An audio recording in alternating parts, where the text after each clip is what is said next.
Okay, so we are ready to start the next session. We're starting with Dr. Kentaro Yamamoto. He's going to give a talk on generalized ultra products for positive logic. Over to you. You are muted. Thank you for the reminder and introduction. Let me present my work remotely. So this is a joint work with Tommaso Moraschini and Yami Vandenberg, my colleagues.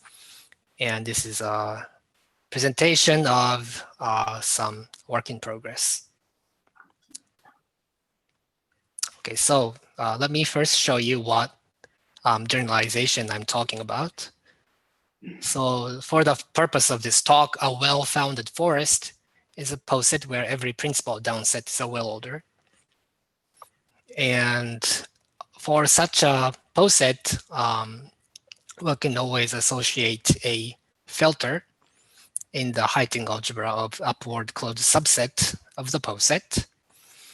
And along the poset, you can consider a family of homomorphisms of structures in a given arbitrary signature.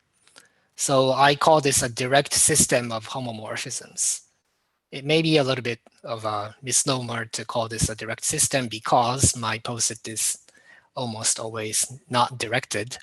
I only require that the composites of two homomorphisms are coincide with the corresponding homomorphism between the endpoints of the two comparable pairs in the poset.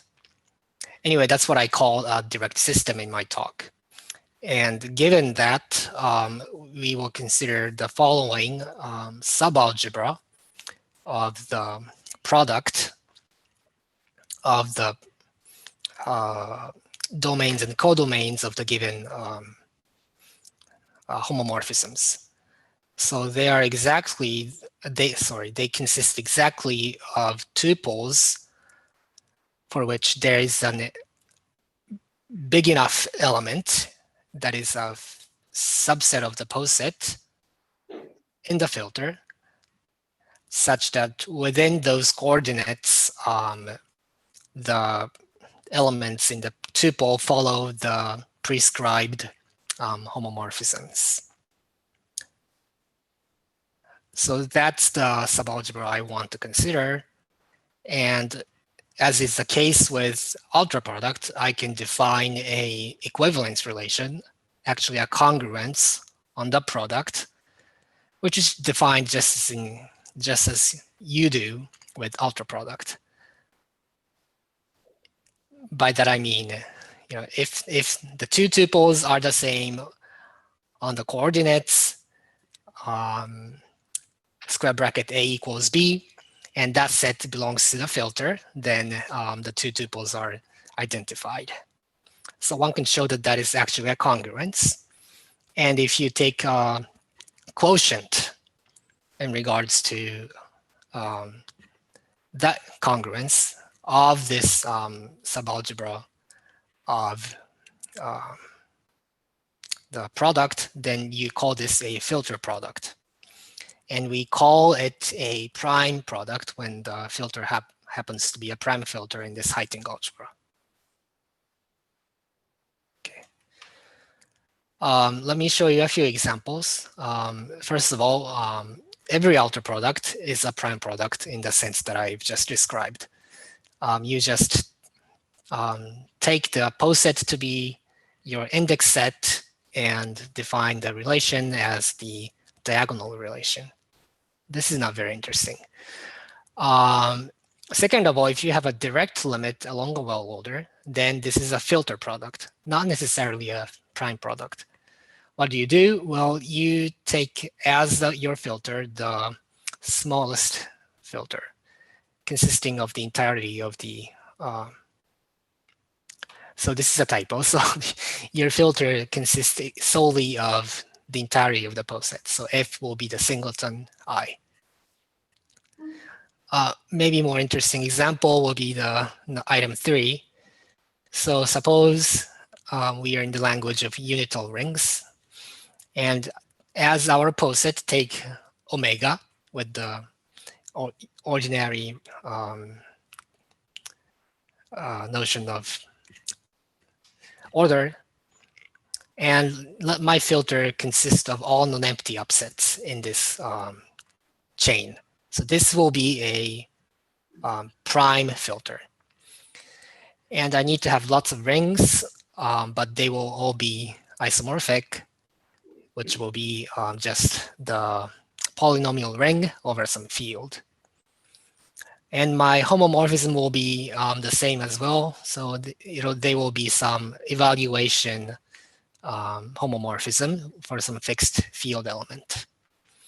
Then if you consider the prime product, then you can show that it's isomorphic to K. This is because all elements in this product that are eventually identical are considered identical in this prime product. So so I call a prime product a prime power, just in case all relevant homomorphisms go from the same structure and into the same structure. Okay. Are the definitions clear to everybody?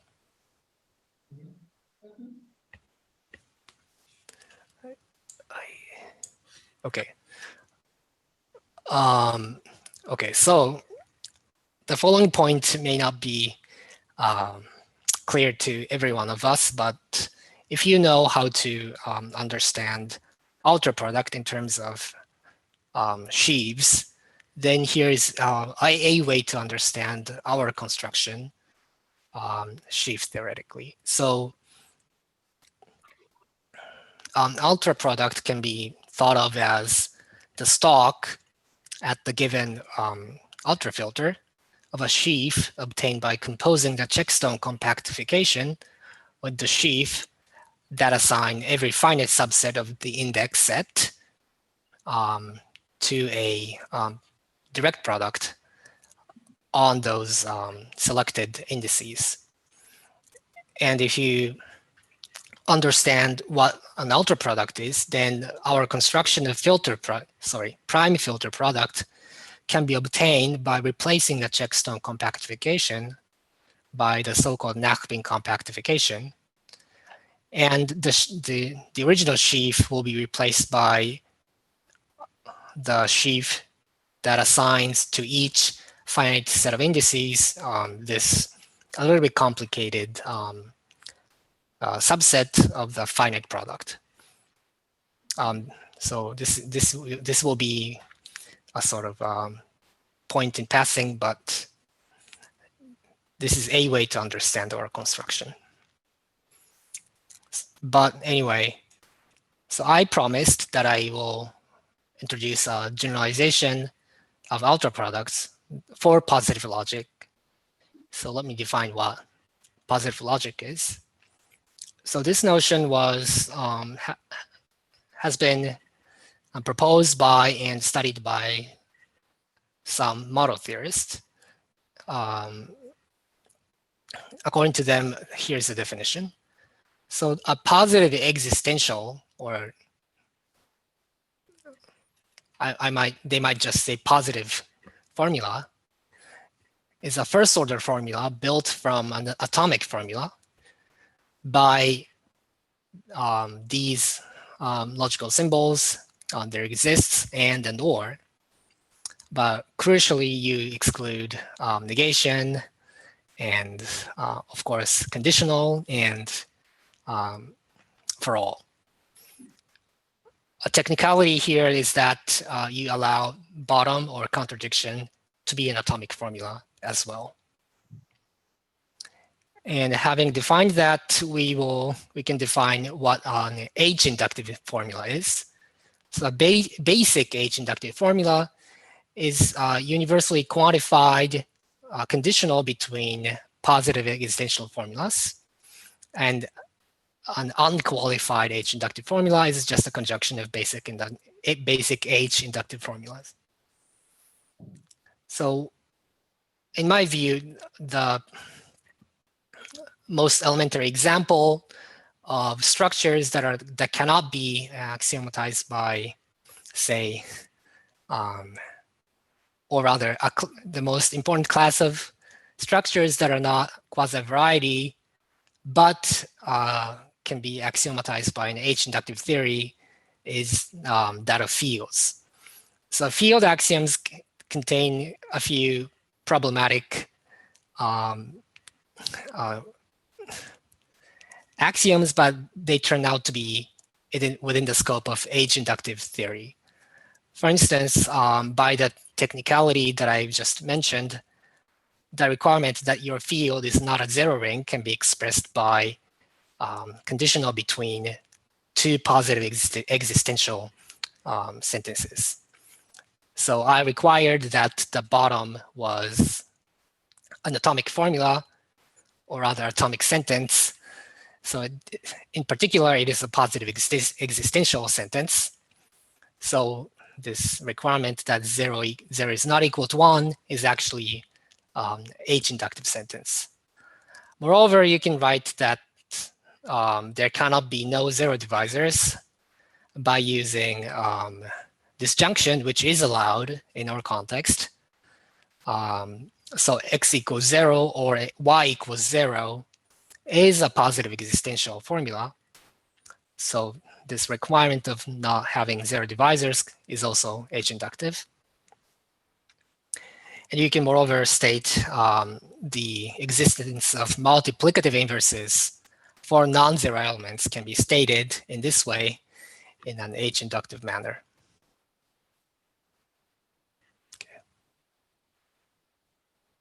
Okay, so I have class of, or rather a fragment of first order logic and generalized outer product. So I can show counterparts of classical theorems on outer product for our new construction. So first of all has to be Walsh's theorem, of course. So recall that positive existential formula is PP, or positive primitive, if it doesn't contain any non-trivial disjunctions. Anyway, if you have a well-founded forest and a direct system on it, and a filter of the upsets of I, then for every positive primitive formula and a tuple in the filter product, the Walsh's theorem obtains, as you see on the screen.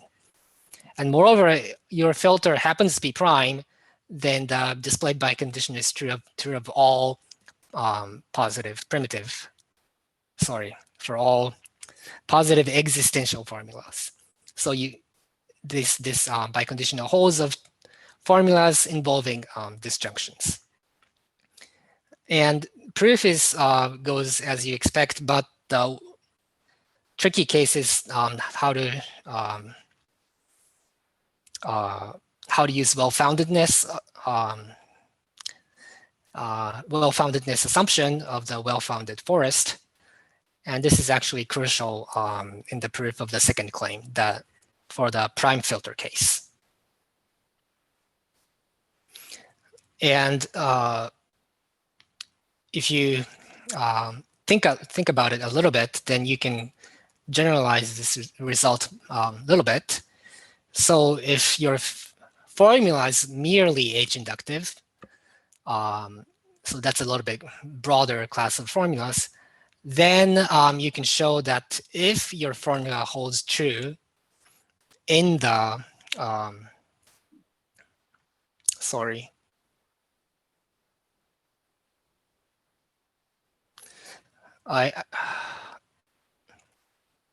excuse me. So that this conditional should be read backwards. So if your formula is true of f many indices, then it's true of the entirety of the prime filter product. So that is the correct direction. I apologize. But if you keep that in mind, then you can characterize the definability by age-inductive sentences purely semantically, as in the theorem of Walsh and Sushko. So what we have here is a class K of structures is axiomatized by age-inductive sentences if and only if the said class is closed under ultra roots and prime products in the sense that we defined here. Now, the gold standard of theorems for ultra products are, of course, Kiesel and Shillot theorem, and we would like to have that. And we have the counterpart in some restricted case that you see here. So if K is a quasi-variety, not just a age-inductively definable class, but it also has to be in the algebraic language of finite size. And let's moreover assume that the quasi-variety has a finite non-trivial member. Then the following will be equivalent. First of all, all non-trivial members of K satisfy the same positive sentences. And second of all, any two non-trivial members of the class have isomorphic prime powers. So this looks like a little bit like Kiesel-Shillot theorem. And this theorem follows by older work by Moraschini and Vandenberg, which reads, with the same assumption, TFAE, first of all, the non-trivial members of the class satisfy the same positive sentences. And second of all, any two non-trivial members of K have a common retract. And of course, we want to generalize this result, not just for quasi-varieties, but more merely for age-inductively definable classes and for arbitrary signature. And we believe that it's possible to do this for big enough models of the theory. Recall that currently we have restriction on the members of the quasi-variety as well. So we hope that it's not too restrictive to have constraints on the size of the models of the relevant theory. So one fact that might be useful in proving this fact is this counterpart of the theorem for ultra products, which may not be as well known. So this is the so-called Pfefferman-Vaught theorem. So this basically tells you that truth value of a given formula and the tuple in your ultra product or prime product in this case can be understood by looking at each factor of the relevant ultra product or prime product.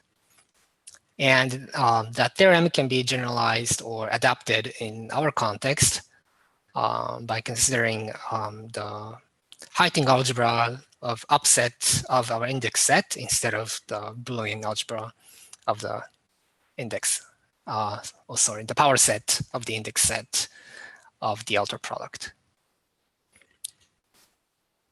So that is all for my talk, and I thank you for your attention.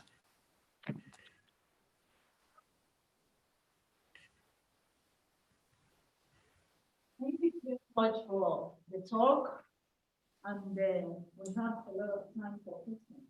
Any questions? Yes. Yeah, so these basic H-inductive forms, they look like what I would, as a categorical logician, call a coherent sequence. Do you know, are those the same thing? And have you thought about this from the categorical angle? I believe they're the same thing. Maybe, yes. The connection with categorical logic is an open question, which is important, but we haven't been able to do that. Got it. Thank you. Any other comments, questions?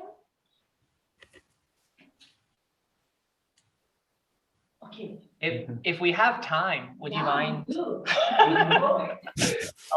Would you mind going in a little bit more depth as to how we can view ultra products as sheaves? There was something tech topology, but I missed that. Yes. Okay, this thing. So there's this notion of sorry. One step that I skipped is that